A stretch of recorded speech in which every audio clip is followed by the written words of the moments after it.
Okay, thank you. Morning, ladies and gentlemen. Thank you for the introduction. Basically, today I'll be looking at the changes that are happening in the automotive industry and the impact that those changes will have on different commodities. First of all, let me tell you a bit about what we do. I am from Afriforesight. Afriforesight is the largest commodity research house in South Africa. In fact, in Africa, we are based here in South Africa, in Cape Town.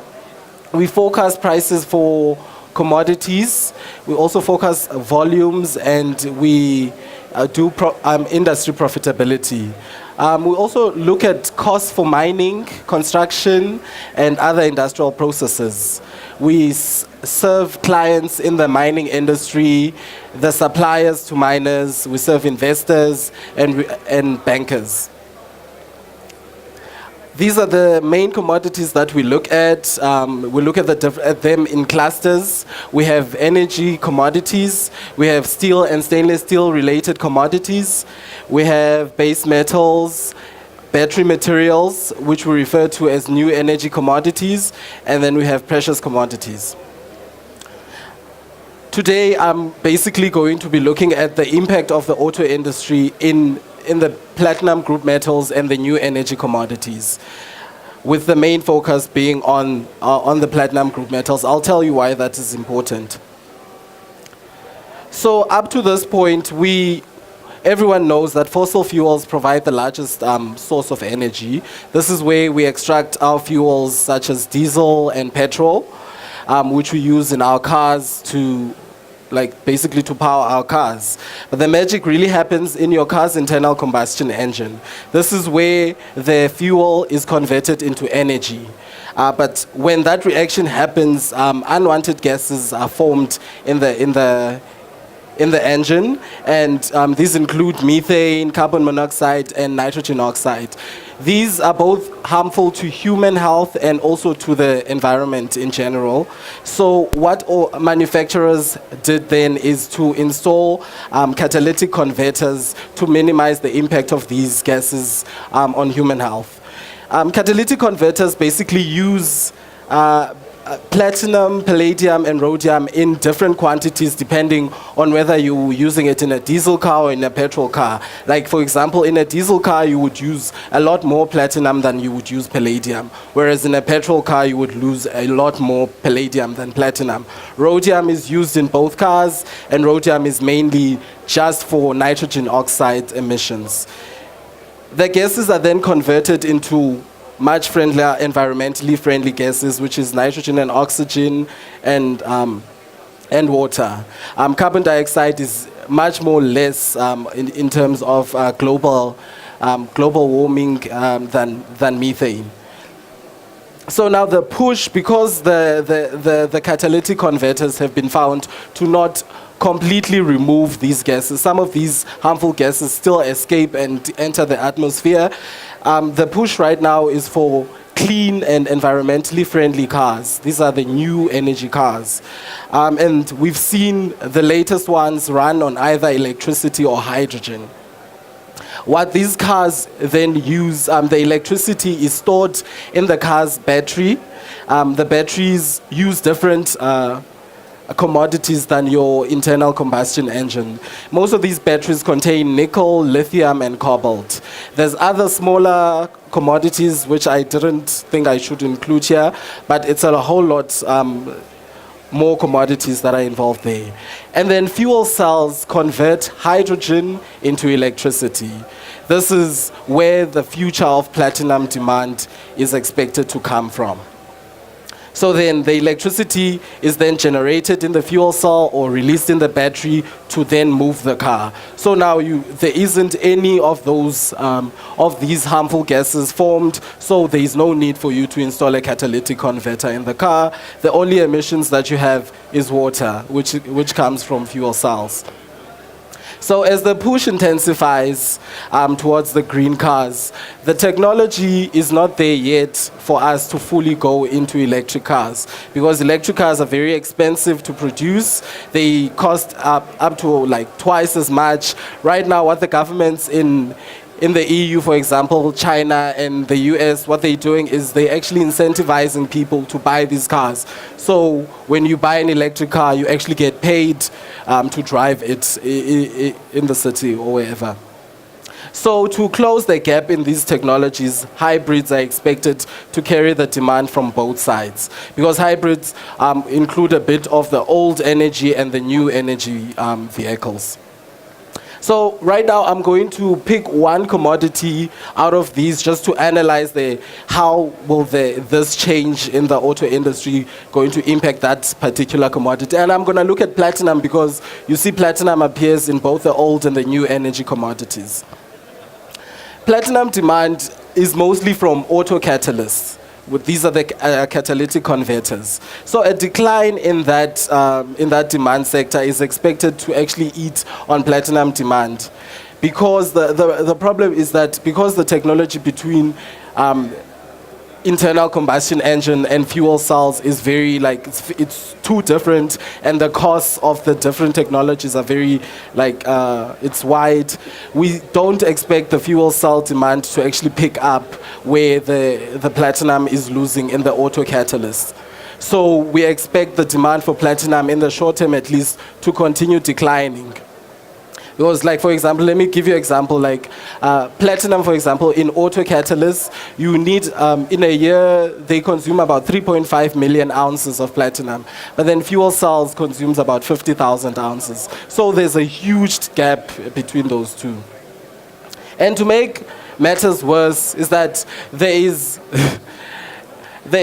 because of the scandal that VW was involved in, I'm going to just dwell on that. We see diesel dying as the new policies are being implemented. What happened is that in 2015, VW was caught by the US regulators that they were cheating on emission standards. That they installed software in their diesel cars that could detect when the car is being tested by the authorities and when the car is being driven on an open road. So what then the car would do is it would go full on emissions control when it's being tested, but then when you're driving it on the road, it only focuses on the energy efficiency. So for the consumer, you want to buy this car that gives you more per mile, whereas as a regulator, you want to sell this car that actually emits way less than most diesel cars. But that was a lie, and once they were caught, there was a global crackdown on diesel cars. From Europe to Japan to South Korea, the different governments were testing cars now and putting them on the road and testing them on the road, and they found that almost all the manufacturers were lying about it. It wasn't just VW, Audi, BMW, all of them were involved. And then this led the authorities to then implement certain bans of diesel cars. In Germany, for example, cities are allowed to ban diesel cars in city centers. So if you have a diesel car, you can't drive it in, for example, I think it's Frankfurt is the latest one that they announced last week, that you won't be able to drive your diesel car in the city of Frankfurt from January next year. So then this has led to consumer shift as well. So now consumers are afraid to buy diesel cars because you don't know which city is coming next is going to say they're banning diesel cars. So everyone is going for petrol cars right now, and that has led to the decline in diesel cars. All these lines below here are corresponding to that side. So you can see that diesel cars have been declining by double digits since 2017. And this red line here is the market share of diesel cars in Europe. Europe accounts for more than 50% of diesel car sales in the world, so that's why I chose Europe.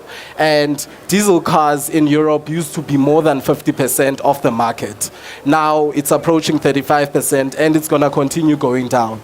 The price of platinum also reflected that. It's the price in red. Can see there that it's continuing to fall, and it has now fallen below palladium, its sister metal. I wanted to show this graph to highlight some important points. This is the second time the palladium price has actually gone above platinum. And the reason that it went above platinum here between 1999 and 2001 is that they manufacturers of autocatalysts discovered that they could actually use palladium instead of platinum in autocatalysts. Before then, there was no palladium autocatalyst up to that point that was being used in cars. So it was only platinum. So then when they discovered that palladium is cheaper and all that, then everyone started buying palladium. Then they switched immediately back to platinum, and then the palladium price fell. This is what's going to happen to platinum right now. As the price of platinum continues to go down while palladium stays above it, we expect manufacturers of autocatalysts to switch back to platinum. And also there are prospects of fuel cells. At these low prices, fuel cells are very viable because I said the technology is expensive. It's not just expensive on the technology itself, it's the metal. A fuel cell car uses 4 times more platinum than your normal diesel car. So when the price of platinum falls low enough, it's then viable for fuel cell car makers to actually produce more fuel cell cars. So why is platinum or the platinum group metals important for the South African economy? South Africa is the largest producer of platinum group metals. We produce 70% of global platinum, 40% of global palladium, and 80% of rhodium. Platinum mining contributes a quarter of mineral revenue in South Africa, 4% to GDP, and employs 2% of South Africa's workforce. But these PGM miners are actually loss-making. You see the dotted line there is where the platinum price is currently, and if a project crosses that line, it means that project is producing at a loss. You can see more than 50% of the industry is actually producing at a loss. And these guys here, the 30%, these guys all produce platinum as a byproduct. So that's why you see them having a negative cash cost in some cases, because it pays actually to produce platinum for them. But here's the names. The worst performer currently is Impala Platinum. I don't know if you've read the news, but Impala Platinum said that they're going to shut shafts at that Impala mine. That is the reason why they're shutting shafts. They're the highest cost producer currently. And you see then, there's your Sibanye Stillwater. They're doing very well in the other countries. Like the ones that I highlighted in red here are the mines that are not in South Africa. So you can see South African mines are mostly above the cost of production. So because of this and more shafts being closed, we expect production of platinum in South Africa to fall at least for the next 2 years. Because Lonmin is already undergoing restructuring. Amplatz shut a couple of shafts last year, and Impala is expected to shut shafts going forward. Only growth is expected only from 2021 in South Africa, because there's projects currently in the pipeline. Remember those projects that I showed you here, like the Mogalakwena project? These 2 projects, the Platrift and the Waterberg projects, will have a similar cost structure to Mogalakwena because they are located in the same area. They're going to be mechanized and open cast like Mogalakwena, and they are rich in palladium, so platinum is a byproduct of those mines. The other countries are doing quite well, I think, like Zimbabwe. Zimplats there is busy expanding, and there are new projects from Dowandale and Karo Resources which are expected to come online, but after 2020 though. And then there's the ramp up of Stillwater in the US, and then Norris Nickel is also expected to bring a new project in 2020. So now that I've given you the demand side of platinum and supply, I didn't want to focus on the other demand parts like jewelry, investment, and industrial, because this presentation is on auto catalysts. So we then come up with a forecast for the platinum price and the profitability for the industry. Because there is still this negative sentiment going around with platinum, we still expect the price to fall until the end of this year. But then now from early next year, when the price is low enough, more manufacturers of autocatalysts are going to start switching to platinum. This is then going to push the platinum price up. And the profitability, like the industry, is actually very tight. Margins around 10% are very tight for the industry.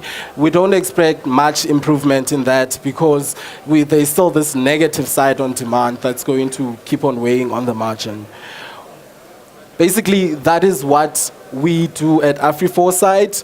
We look at all these different commodities and costs. We do similar analysis to each and every one of them, and we come up with price forecasts, forecast the volumes, and we forecast the profitability of the industry. And because we forecast the input costs specifically for the miners in South Africa, I mean, we worked with platinum miners, and they gave us exactly what their costs are. We are able to actually forecast the most representative margin for the industry. I think that is it. Thank you.